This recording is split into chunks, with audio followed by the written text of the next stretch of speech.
Hola, bienvenidos. Les habla José Sinclair. En este video les voy a hablar en qué consiste nuestro análisis de suelo. Para poder tener éxito en un programa de fertilización, debemos contar con dos variables. Número uno, el análisis de suelo, el reporte. Y el número dos es el sistema que vamos a usar a partir de la información que nos arroje el reporte del análisis de suelo.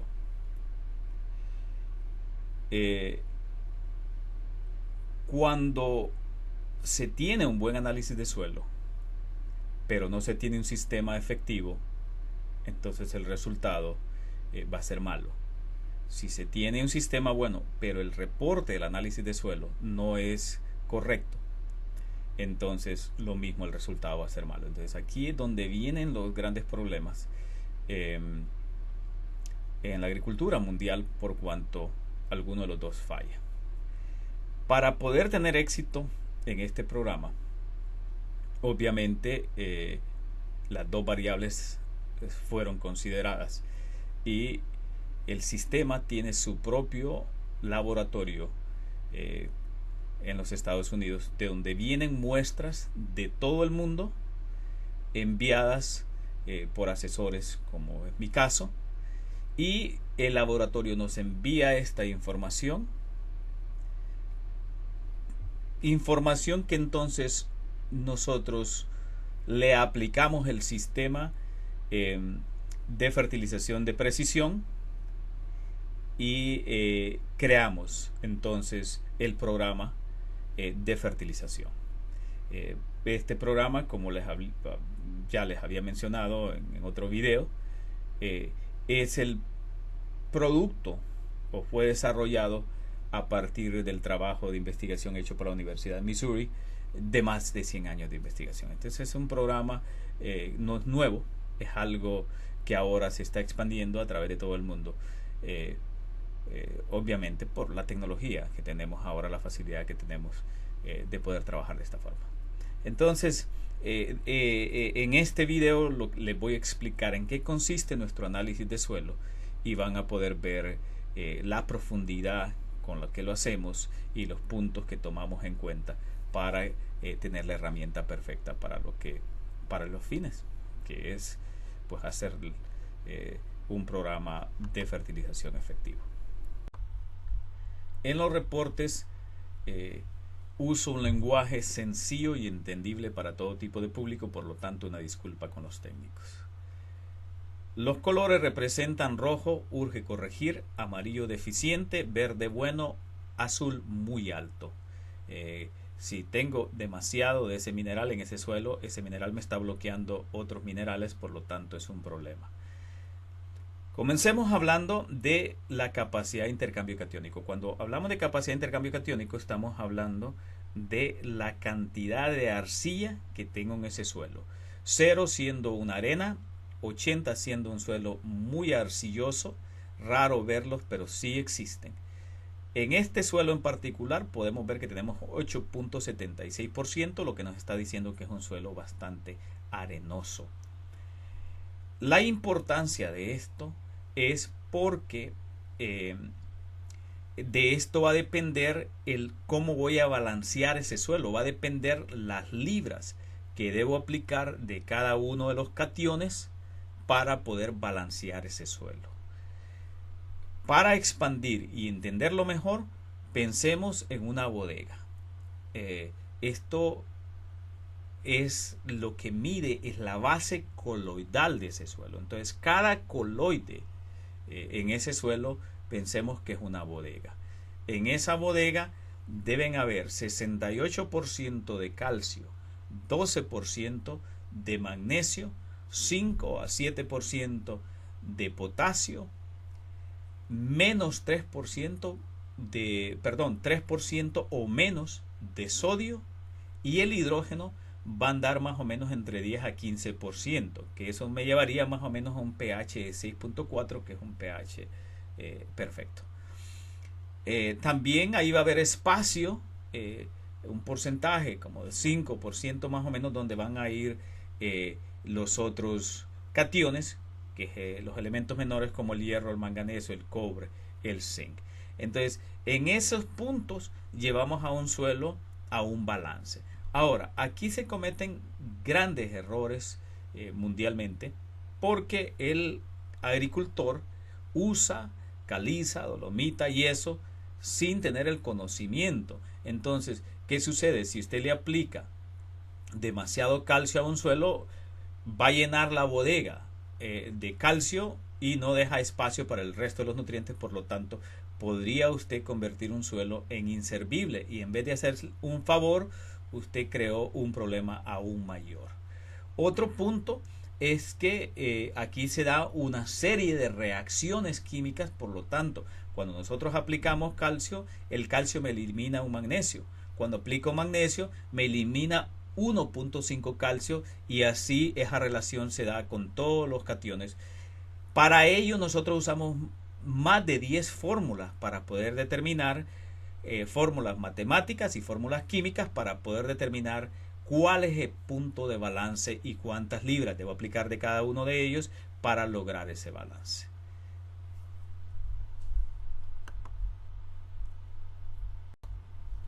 El pH. El pH lo va a determinar los cationes: el calcio, el magnesio, potasio, sodio, hidrógeno. Un pH ideal es 6.4. Siempre y cuando los cationes tengan las proporciones que les hablé anteriormente. De 68% calcio, magnesio 12%, potasio 5 a 7%, que el sodio no sobrepase el 3%, y el hidrógeno, como les dije, va a andar en un 10 a 15%. Eso me llevaría a un pH 6.4. Ahora, si estos cationes andan en esos porcentajes, entonces el pH sí tiene sentido, porque en este momento tengo un pH perfecto con las cantidades de los cationes correctas en esa bodega de la que estábamos hablando.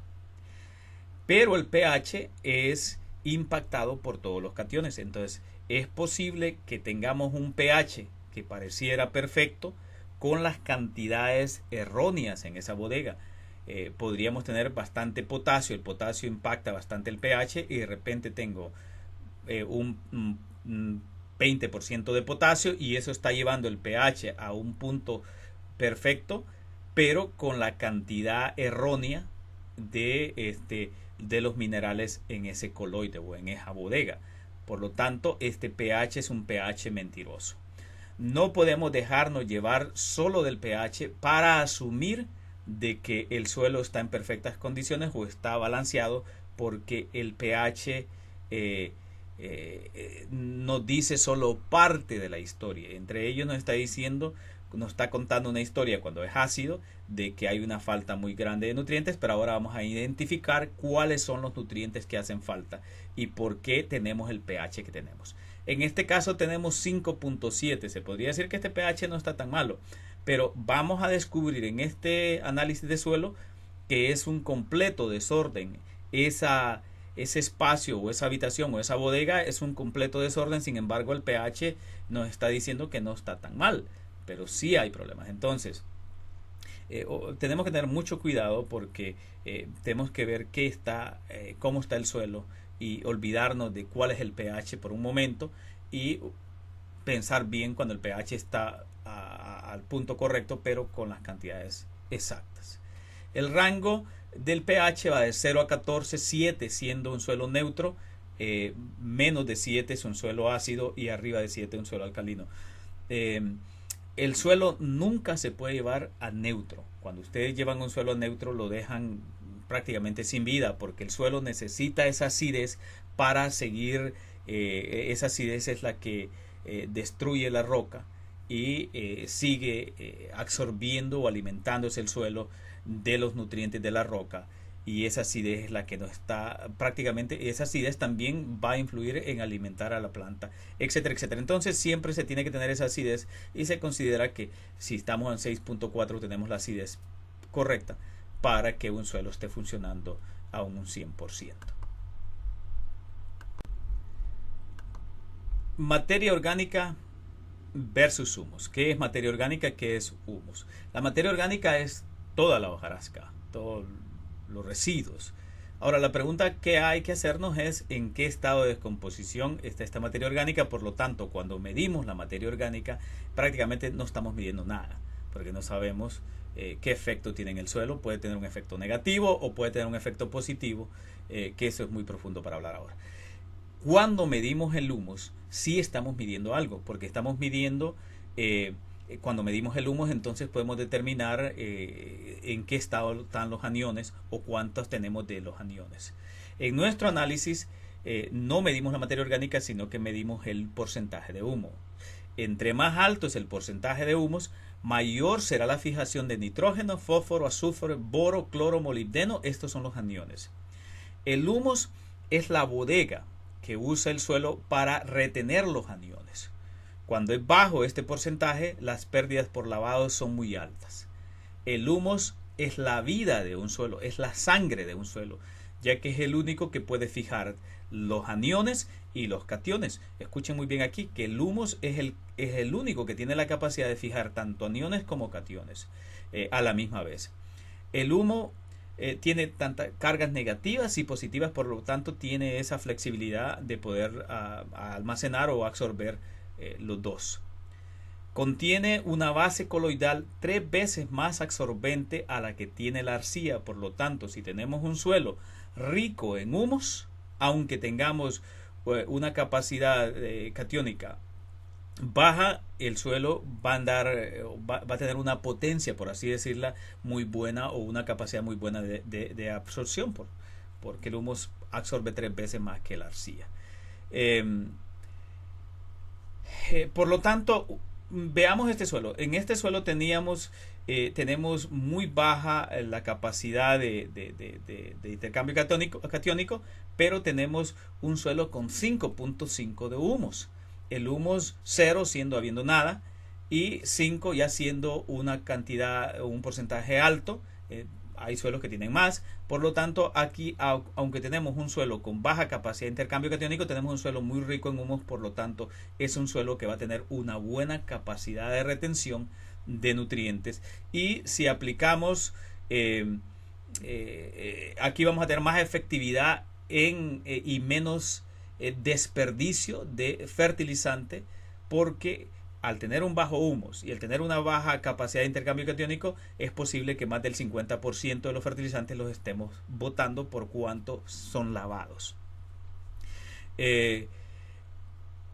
Este problema nosotros lo hemos resuelto con el uso de Sumagro, porque el Sumagro es un humus más 30 cepas de microorganismos. Entonces, cuando aplicamos el Sumagro sobre el fertilizante, lo que estamos haciendo es que el Sumagro absorba el fertilizante, y con ello podemos nosotros tener mayor eficiencia de esos fertilizantes, y es posible que ahora estemos haciendo uso del 100% del fertilizante que estamos aplicando, y por consiguiente pues vemos los resultados por mayor tiempo, y de eso depende el éxito también del programa de los ahorros, de los que siempre les he hablado.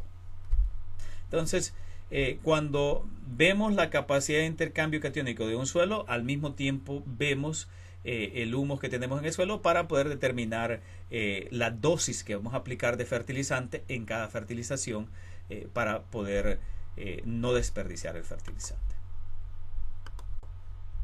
Nitrógeno. Cuando hablamos de nitrógeno, debemos pensar en que es un componente de las proteínas. Debemos pensar en clorofila, debemos pensar en aminoácidos, en biomasa, en enzimas. El nitrógeno depende, la cantidad de nitrógeno que nosotros tenemos en un suelo va a depender de muchos factores. Va a depender de la cantidad de humus que tengamos, como ya hablamos, pero también va a depender de la cantidad de microorganismos que tenemos en ese suelo, porque los microorganismos son los encargados de fijar el nitrógeno, pero también son encargados de convertir fuentes de nitrógeno no absorbibles por la planta en fuentes absorbibles por la planta. En nuestro análisis producto que conocemos el porcentaje de humos, también podemos nosotros medir las libras y podemos determinar cuántas libras de nitrógeno tenemos en ese suelo. Pueden ver de que tenemos un humus alto, por lo tanto tenemos una cantidad muy buena de nitrógeno disponible. Aquí estamos hablando de nitrógeno disponible en ese suelo para que la planta pueda absorberlo. Y tenemos 103 libras.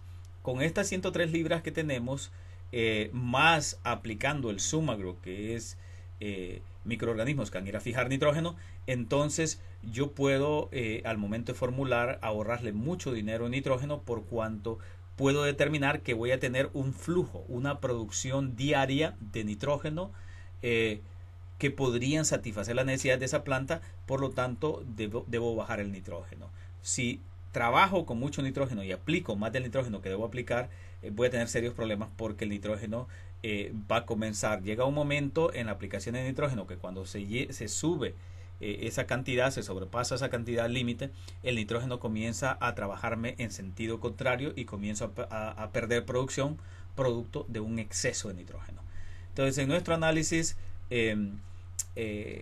me da la oportunidad de saber cómo tengo el nitrógeno y saber si puedo reducirlo o cómo puedo llevar esas fuentes.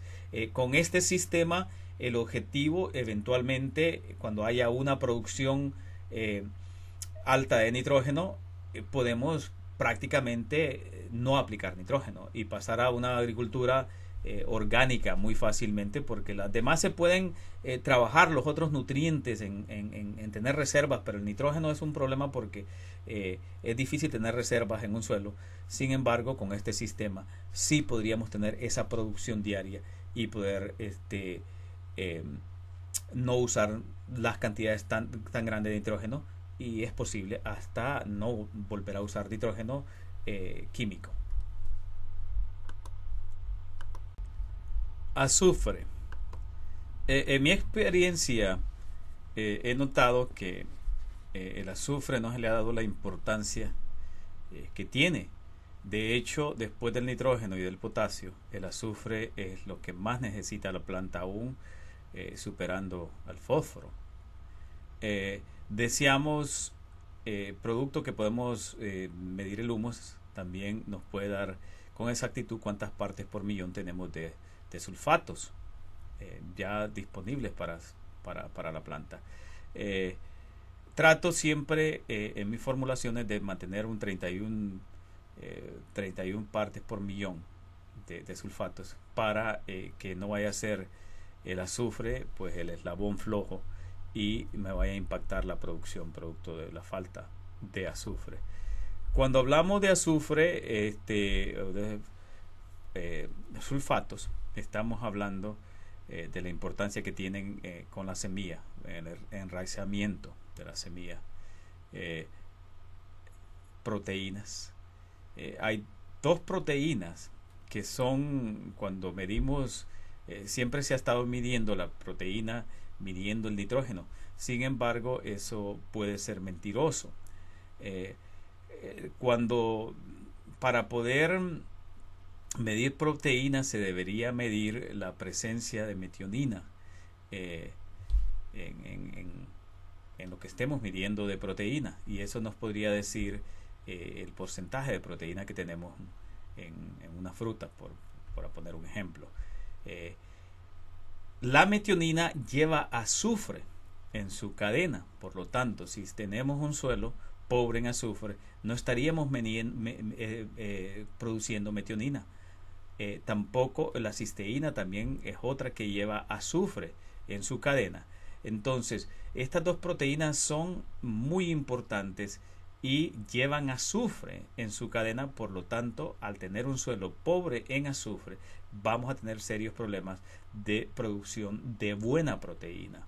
Esto, sí tiene mucho que ver, por ejemplo, en ganadería. Si el objetivo es producción leche, entonces suelos pobres en azufre significa que el animal no se está alimentando correctamente y no va a haber buena producción de leche. Importante para la fabricación de vitaminas, enzimas, clorofila, Es muy importante el azufre. Por ejemplo, en el maíz, el 90% del fósforo es absorbido antes de la floración y solo un 10% de fósforo se necesita después de la floración. En el caso del azufre es en lo contrario. El 90% lo absorbe el maíz antes de la floración y después de la floración, y solo un 10% antes de la floración. Entonces los dos trabajan juntos y la falta de uno de ellos va a tener un impacto en la producción. En este caso, en este suelo que estamos analizando, tenemos 22 partes por millón. Le aplicamos para llevarlo por lo menos a 31 partes por millón. Fósforo.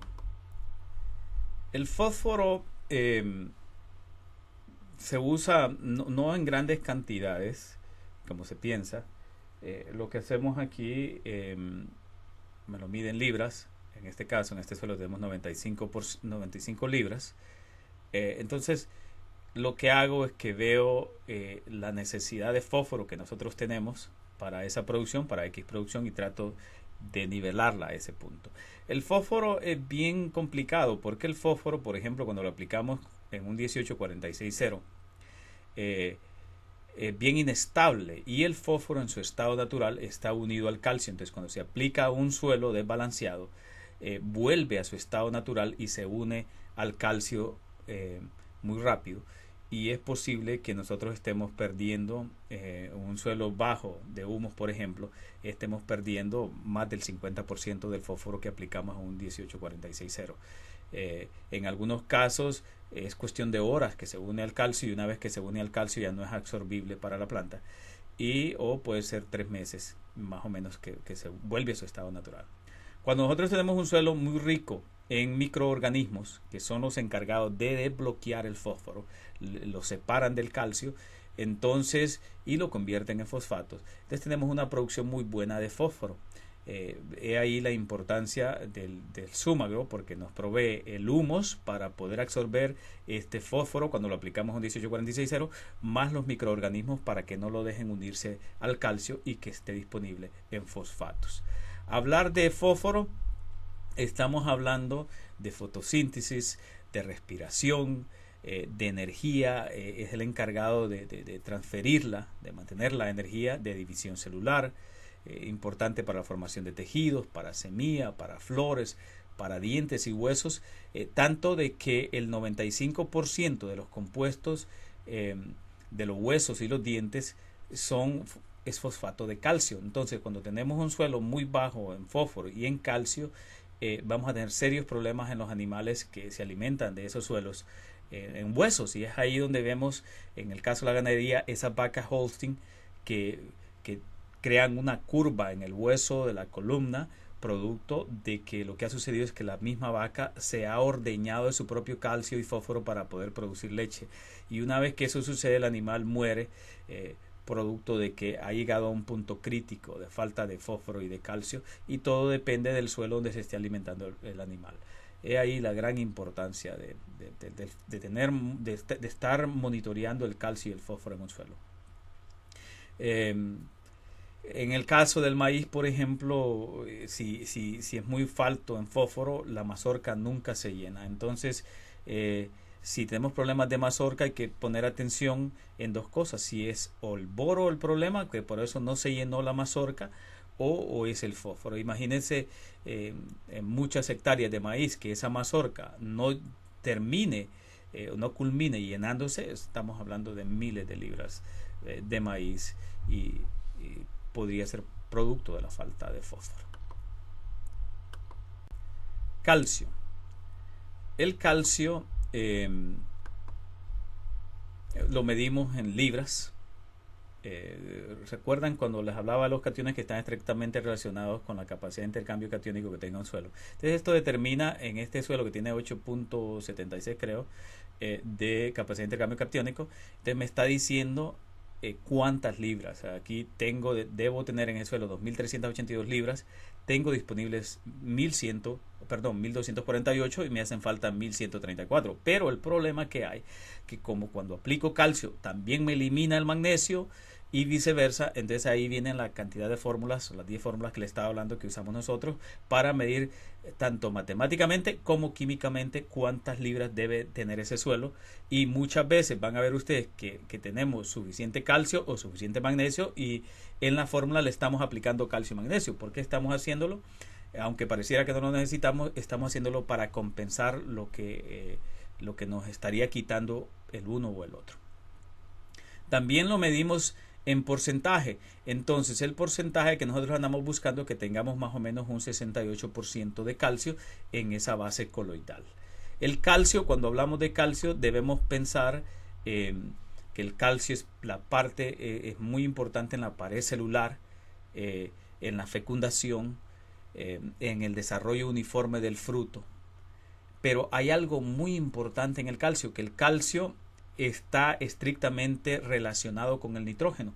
Entonces, si en los primeros 10 días de vida de una planta hay falta de calcio, eso va a determinar la capacidad que va a tener esa planta de absorber el nitrógeno en toda su vida. Entonces, he ahí la importancia de que el calcio esté balanceado. El calcio cambia la estructura de una planta y el calcio es el que facilita la entrada de todo, de todos los nutrientes, de todos los minerales, facilita la entrada de bacterias y por lo tanto un suelo que está balanceado, ese calcio, hay una armonía con los otros nutrientes. Cuando el calcio está desbalanceado y hay mucho calcio, les va a bloquear el resto de los nutrientes. Cuando hay muy poco calcio, entonces hay un problema porque no hay un funcionamiento correcto del resto de los nutrientes, y en el caso del nitrógeno va a estar funcionando, qué sé yo, en un 30% de la capacidad o de la cantidad. Estamos aprovechando un 30%, por así decirlo, de cada 100 libras de nitrógeno que tenemos en el suelo, producto que el calcio es necesario para que la planta lo pueda absorber. Aunque esté presente, la planta no lo está absorbiendo por la falta de calcio. Esto para mencionarle algunas de las cosas, de los beneficios del calcio, pero el calcio en sí, junto al magnesio, son la columna vertebral de un suelo, y eso es lo que nosotros nos enfocamos en balancear: el calcio y el magnesio y obviamente todos los cationes. Magnesio. El magnesio lo mismo, se mide en libras, se mide en porcentaje, y ya entendieron cómo funcionan los cationes y qué sucede cuando se aplica alguno de estos cationes. Cuando hablamos de magnesio debemos pensar que primero el magnesio ocupa el centro de la clorofila. O sea que si un suelo le venimos y le aplicamos demasiado calcio y el calcio se sacó, que aplicamos tanto calcio que nos eliminó por completo el magnesio, nos quedamos sin el mineral que ocupa el centro de la clorofila. Por lo tanto, al no estar funcionando la clorofila, no hay producción de carbohidratos, y al no haber producción de carbohidratos, pues nada se produce. Ese es el inicio de todo. Ocupa el centro de la clorofila, activa enzimas, principalmente importantísimo en el proceso de la respiración de la planta.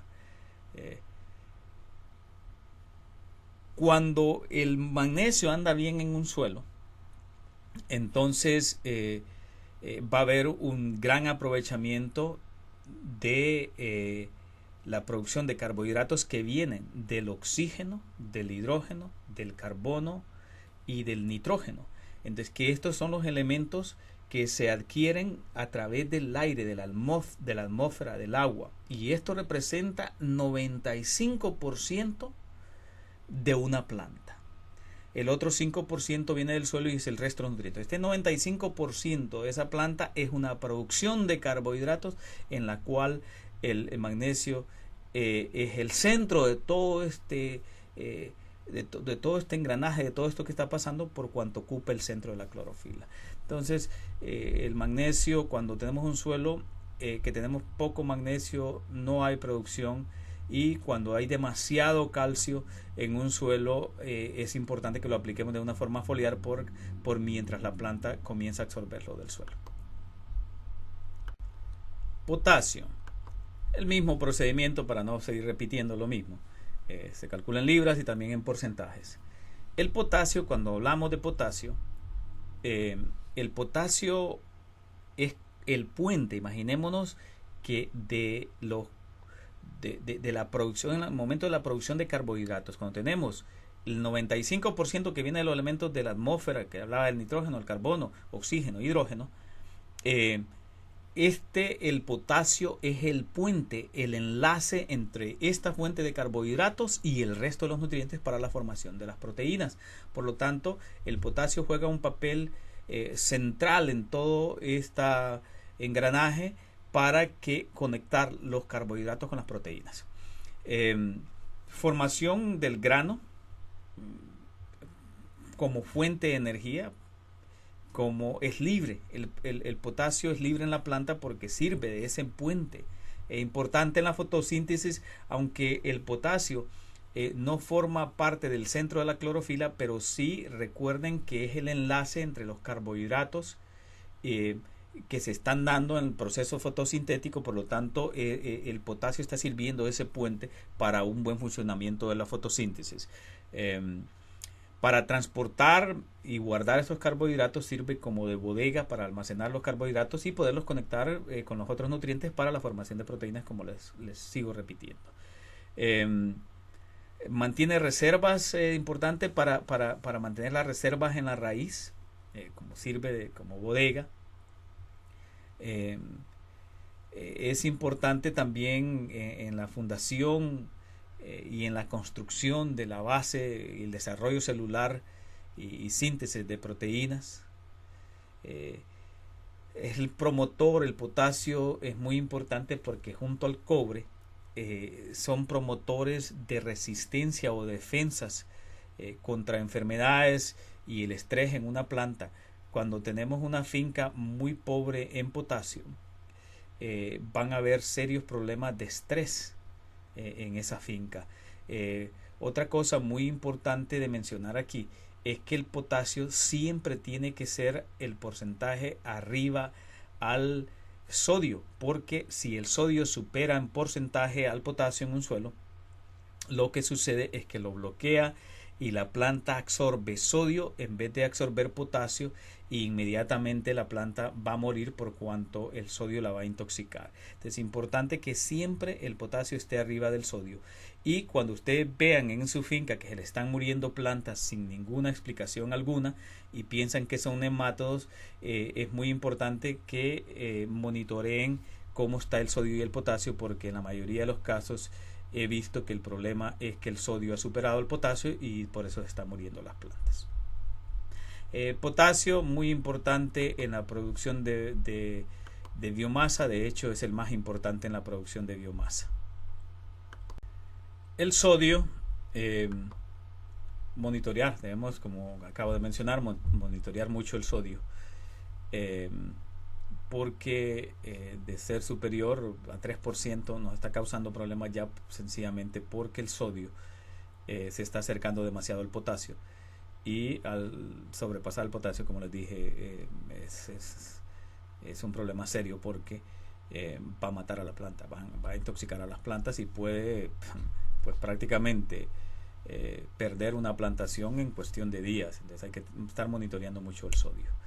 Lo mismo nos dan libras, nos dan porcentaje, y así es como sabemos dónde tenemos el sodio y qué debemos hacer. Cuando hay mucho sodio, la solución es aplicar potasio para levantar el potasio y poder controlar esos problemas de sodio. Aquí en este slide podemos ver ya los porcentajes donde tenemos el calcio, magnesio. Calcio, como les he repetido, necesitamos 68% en esa base coloidal. Aquí tenemos 35.61%. Por eso está en rojo, porque hay una necesidad muy grande de calcio. Magnesio 6.52. Pero quiero que observen algo aquí muy importante en este análisis, que el potasio necesitamos de 5 a 7 y tiene 27.03%. Entonces, quien está impactando realmente el pH en este suelo es el potasio, porque el potasio está alto y nos está llevando a un pH que pareciera correcto. Sin embargo, tenemos serios problemas en este suelo porque el calcio está demasiado bajo y el magnesio muy bajo. Ahora, El magnesio siempre tiene que superar al potasio, porque si el potasio supera el magnesio, entonces el potasio bloquea el magnesio. Y en este caso lo está bloqueando, y aquí hay problemas de producción de carbohidratos producto de que la clorofila no está funcionando bien porque el magnesio está siendo bloqueado. Entonces, lo primero que tenemos que nosotros aquí ver es cómo bajamos lo antes posible este potasio. ¿Cómo lo vamos a bajar? Bueno, lo bajamos mediante la aplicación de calcio, de magnesio, para que el calcio y el magnesio me saquen este potasio del suelo y me lo lleve a los porcentajes correctos.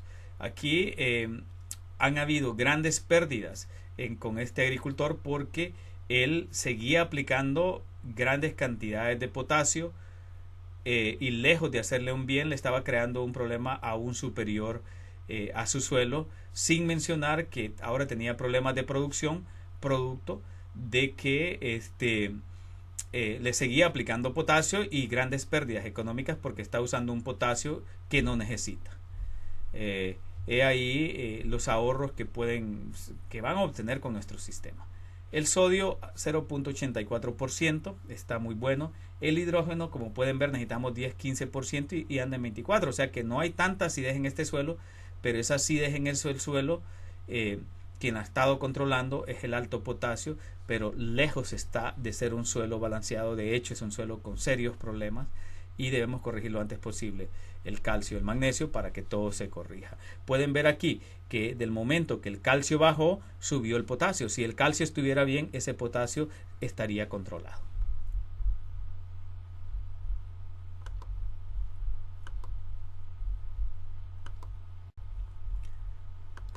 Hablemos de los elementos menores. Cuando hablamos de salinidad en un suelo, la salinidad de un suelo tiene que ver con la cantidad de humos que ustedes tengan en un suelo. Entre menos humos haya en un suelo, mayor va a ser el impacto de los abonos, de las sales químicas que se aplican y el impacto que va a tener en la planta. Si una sal tiene contacto directo con la raíz, seguro que le va a causar un problema. Entonces, cuando tenemos problemas de sales en un suelo, lo primero que tenemos que ver es dónde tenemos el porcentaje de humus, y seguro que el porcentaje de humus va a ser muy pobre y por eso estamos teniendo estos serios problemas. Los cloruros. Cloruros son esenciales para el crecimiento, para los microorganismos, y son ellos los microorganismos quienes tienen que convertir un cloruro, o el cloro, perdón, en un cloruro.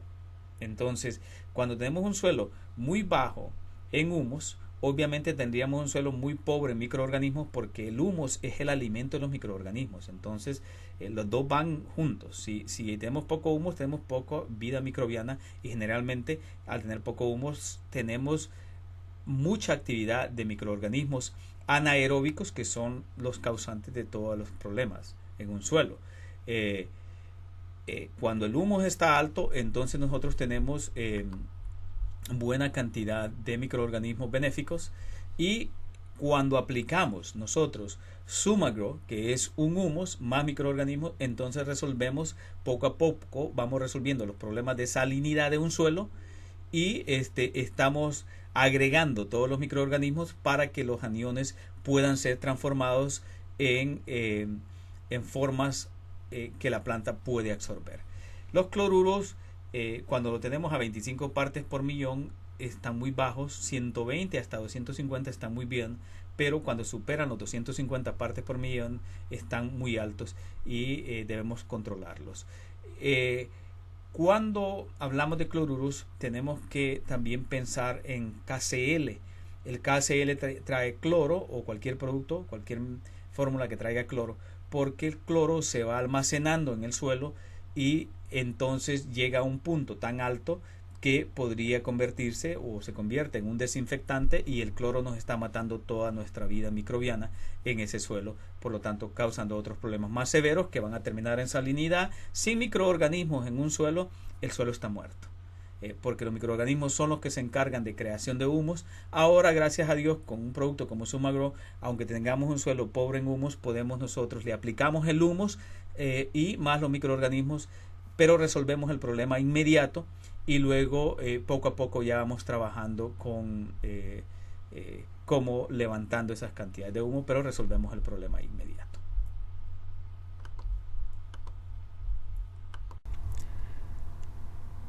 El boro. El boro .69 y menos es considerado deficiente en un suelo. De 1 a 2 partes por millón andaría excelente, pero después de 2 partes por millón está muy alto y el boro es altamente tóxico, entonces tenemos que monitorearlo. En este suelo tenemos 0.26 partes por millón, obviamente estamos muy bajos en boro y esto tendrá un impacto muy fuerte en producción y calidad. Sin embargo, antes de nivelar en el suelo cualquiera de los elementos menores, tenemos que trabajar primero los cationes, porque los cationes nos van a bloquear los elementos menores. Entonces tenemos que ver dónde están los cationes, y muchas veces cuando corregimos los cationes entonces se vuelve más disponible los elementos menores. El boro es un anión y está estrictamente relacionado con el humus. El humus es el encargado de absorber y retener, es la bodega que tiene el boro o los aniones. El boro no tiene nada que ver con la arcilla por cuanto tiene carga negativa. El boro es absorbido como un borato y para que eso suceda es el trabajo de los microorganismos, son los que convierten el boro en borato. De otra forma no puede ser absorbido por la planta, al menos que venga como un ácido bórico que también puede ser absorbido. Tiene el boro, casi no tiene mucha movilidad en la planta. Es absorbido cuando se aplica foliarmente mucho más rápido por las hojas nuevas, las hojas jóvenes. Cuando tenemos problemas de boro hay disminución de crecimiento y se ha comprobado que las plantas con deficiencia de boro, las células no se desarrollan y por lo tanto se para el crecimiento de una planta. También hay disminución de la superficie foliar en las hojas jóvenes y crecen deformes, gruesas, quebradizas, y algunas veces se pueden presentar clorosis o incluso un color verde más intenso. El boro también impacta el crecimiento de la raíz. Hay abortos florales cuando tenemos problemas de boro y se forman muchas veces en los tallos como grietas, como hendiduras, deformación de los frutos o frutos que crecen deformemente. Todas son evidencias de problemas de boro. Hay disminución en la concentración de la clorofila por cuanto el boro trabaja como, bueno, y todos los elementos menores trabajan como bujías que conectan tanto los productores de carbohidratos como los minerales productores de proteína. Entonces cuando esa bujía falla, cuando esa conexión falla, entonces tenemos problemas de producción y de calidad. Hay problemas de resistencia en las defensas de la planta. También hay menos actividad de enzimas. El boro se requiere para regular la floración, la producción de fruta, la división celular, muy importante en la absorción de sal, en el movimiento de hormonas. También es encargado de la producción de polen, el uso del agua en una planta, y algo muy importante es que el boro trabaja en comunión con el nitrógeno. Entonces cuando el boro está bien va a haber mayor absorción de nitrógeno, por lo tanto mayor producción y mejor calidad. En los animales el boro es muy importante para que el animal pueda mantener la grasa, ya que ayuda en la síntesis del glucógeno. Y el boro está estrictamente relacionado también con el fósforo y el potasio, y al tener problemas con estos minerales también vamos a tener problemas de boro. El hierro. El hierro es indispensable para el buen funcionamiento de la clorofila. En suelos altos en calcio tenemos problemas de hierro porque el calcio lo bloquea. El hierro siempre debe ser mayor que el manganeso, o de lo contrario el manganeso lo bloqueará en el tallo. 100 partes es considerado deficiente, 200 partes por millón y más es considerado muy bueno. En este caso tenemos 14.3 partes por millón. Es recomendable que corrijamos, aunque tenemos bajo calcio aquí y no lo está bloqueando. Sí es importante corregir el calcio para entonces ver dónde termina el hierro. También hay que observar si las plantas están presentando clorosis, porque muchas veces lo que está sucediendo es que la planta está absorbiendo el hierro de las capas inferiores y obviamente el análisis de suelo no lo leyó. Entonces todos esos puntos hay que verlos antes de aplicar hierro a un suelo. Nuevamente el hierro, tanto con el manganeso, aunque no son parte de la clorofila, son elementales porque sirven de ese enlace entre la clorofila y para la producción del enlace que va a haber entre la clorofila que está produciendo carbohidratos y esa bujía que va a haber para conectarlos con los elementos o minerales que necesitan para la producción de proteína. El trabajo nuevamente, si tenemos 75 partes por millón menos, comenzamos a ver ya grandes deficiencias de hierro. El estiércol, por ejemplo, de ganado es muy rico en hierro y en manganeso, y esa puede ser una fuente orgánica de producción de hierro. El manganeso.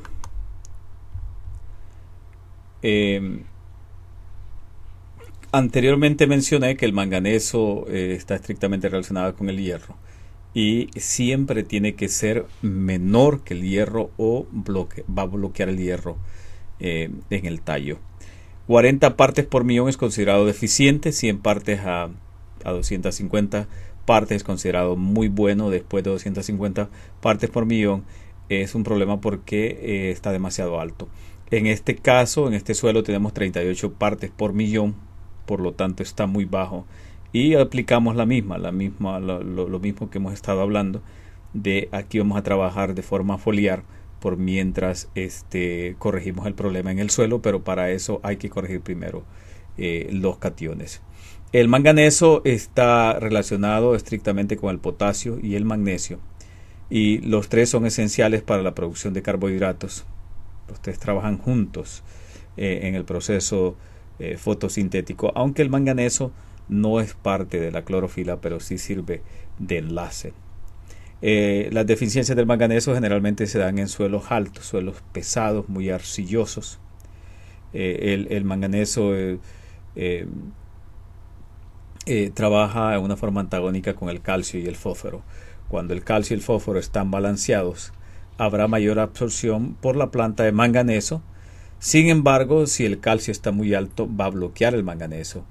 El fósforo también debe estar balanceado, o la falta de fósforo provocará menos absorción de manganeso. Es importante trabajar con foliares en este caso, por mientras corregimos. Entonces, hasta entonces no trabajemos en el suelo, porque no sabemos si tenemos manganeso en ese suelo hasta que los corrijamos. Una vez que hemos corregido los cationes, entonces veremos dónde están los niveles y, de ser necesario, entonces los corregimos. Todos los elementos menores, una vez que los corregimos, los llevamos a un punto balanceado en el suelo. No hay necesidad de estarlos aplicando todos los años, porque las cantidades que se usan son mínimas. El cobre. El cobre es indispensable para la alta producción y también para la salud en general de una planta. Junto con el potasio, el cobre y el boro ayudan a las defensas, a subir las defensas, y cuando los tenemos correctos, balanceados, tenemos menos problemas de ataque de patógenos. El cobre, 2 partes por millón es considerado deficiente, 4.50 para arriba hasta 10 partes por millón es considerado muy bueno. Después de 10 partes por millón está muy alto el cobre. En este caso tenemos 0.81 parte por millón, que nos está diciendo que está extremadamente bajo. En suelos, curioso que en suelos con alto contenido de materia orgánica hay deficiencia generalmente de cobre, y este es el caso de este suelo que está bien alto en humus, y sin estar balanceado el resto de los cationes, entonces lleva como consecuencia que el cobre baje. Una vez que nivelemos los cationes, entonces vamos a ver cómo queda el cobre, y de ser necesario comenzamos a trabajar el suelo, pero por mientras tenemos que trabajar urgentemente en aplicarlo foliar, ya que el cobre es el encargado de finalizar el proceso de llenado de granos, etcétera, etcétera. Y cuando tenemos problemas de cobre, vamos a tener obviamente problemas de producción y problemas de calidad. El zinc, considerado uno de los elementos menores más importantes, aunque todos son importantes. 6 partes por millón es considerado deficiente, 9 partes por millón hasta 21 considerado muy bueno. Después de 21 partes por millón es considerado muy alto. La primera cosa que se hace con el zinc es por lo menos llevarlo a 6 partes por millón, y poco a poco se va subiendo. El zinc, obviamente antes hay que corregir los cationes para saber cuánto zinc tenemos definitivamente en ese suelo, y en este caso hay que proceder a trabajar usando foliar por mientras corregimos ese problema en el suelo. La falta de zinc va a producir falta de absorción de agua. Los cultivos de nueces son sensitivos, muy sensitivos a la falta de zinc por los contenidos de agua que requieren. En el maíz, una falta de zinc es evidente y se va a ver en la cosecha. Cuando maíz, por ejemplo, se ven las clorosis en las hojas, y también se ven cortos espacios entre los nudos en lo que es el tallo, hojas arrugadas. El zinc está estrictamente relacionado también con el fósforo, entonces tenemos que ver dónde está el fósforo, porque tanto el zinc bloquea el fósforo como el fósforo el zinc. Entonces hay niveles que tenemos que mantener, que cuando el fósforo está a ciertas cantidades, ciertas libras que tenemos en el suelo, entonces debemos tener ciertas partes por millón de zinc, si no, de otra forma los dos se pueden contradecir y se pueden bloquear. Molibdeno. El molibdeno no es muy, la mayoría de los agricultores no están muy familiarizados con molibdeno, y de hecho es uno de los minerales menores poco usados. Sin embargo, la importancia del molibdeno es muy grande. Cuando tenemos 0.20 partes por millón es considerado deficiente. 1 parte por millón es considerado muy bueno. Hasta 2, después de 2 es considerado alto, y tenemos que monitorearlo porque es altamente tóxico después de 2 partes por millón. Tanto es el trabajo del molibdeno y de la importancia que tiene en producción, que por ejemplo en cítricos, si tenemos menos de 1 parte por millón en el suelo y aplicamos molibdeno y subimos eso al menos a 1 parte por millón, la producción podría por hectárea, por acre, subir más de 20 cajas de naranjas en el caso de cítricos. El molibdeno no se debe aplicar, por ejemplo, cuando el cobre está bajo, porque el molibdeno va a bloquear el cobre. Entonces si se aplica molibdeno y el cobre está bajo, también se tiene que aplicar cobre para que no lo vaya a bloquear. El molibdeno es muy importante porque los microorganismos lo necesitan para poder vivir. Entonces un suelo pobre en molibdeno, vamos a tener problemas con los microorganismos porque lo necesitan, y nosotros necesitamos los microorganismos obviamente para que conviertan los aniones en formas asimilables por la planta. Entonces es una cadena que nos va a crear la falta de molibdeno en un suelo. Cuando tenemos deficiencia de molibdeno, también tenemos problemas de creación de proteína. Así que es un elemento poco usado y es de mucha importancia. Cobalto. Esencial para la producción de aminoácidos en compañía del calcio, fósforo y potasio. 0.60 partes por millón es considerado deficiente, de 1 a 2 partes por millón excelente, y después de 2 partes por millón es considerado alto. El cobalto es muy importante cuando estamos trabajando con animales, cuando la formulación que vamos a hacer es para pastos. Es importante conocer dónde está el cobalto, porque el cobalto juega un papel muy importante en el pelaje del animal, en la piel del animal. Entonces, y es precisamente por las proteínas que produce que llevan cobalto. Entonces, cuando trabajamos con ganadería o con pastos, es muy importante que veamos dónde tenemos el cobalto. Aquí no aparece cuánto tenemos en este suelo de estos 3 elementos, porque no son parte del análisis estándar. Hay que ordenarlos aparte. No son muy costosos, pero si queremos hacerlo, podemos ordenarlo y hacerlo parte del paquete. Luego el aluminio debemos preocuparnos primero de corregir el calcio, porque cuando tenemos problemas de aluminio, generalmente el problema es el calcio. Cuando corregimos el calcio corrige automáticamente el aluminio. Menos de 250 partes por millón debemos mantenerlo y deberíamos estar bien. Si supera las 250 partes por millón, tenemos ya problemas de intoxicación de aluminio, y de hecho las plantas necesitan un poco de aluminio, pero el problema generalmente no es el aluminio. De hecho, el aluminio es uno de los minerales más abundantes en la corteza terrestre, por lo tanto siempre hay aluminio. El problema es el calcio, que el calcio regula todos los nutrientes. Entonces, una vez que corregimos los cationes, especialmente el calcio, no deberíamos tener ningún problema con aluminio. Como pueden ver, nuestro trabajo es profundo y completo, y el uso de una agricultura precisa traerá grandes beneficios a su finca, tanto en mejorar producción y calidad, pero mejor aún en bajarle costos. Y seguro ya se dio cuenta usted de los grandes beneficios que obtendrá, sencillamente porque esto es ciencia y tiene lógica lo que le estoy diciendo.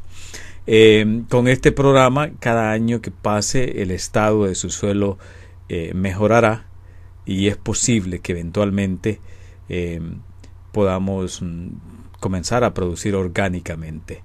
Esto dependiendo del estado de su suelo. Para alguna gente va a ser antes, para otra hay que esperar un poco más, pero sí es posible.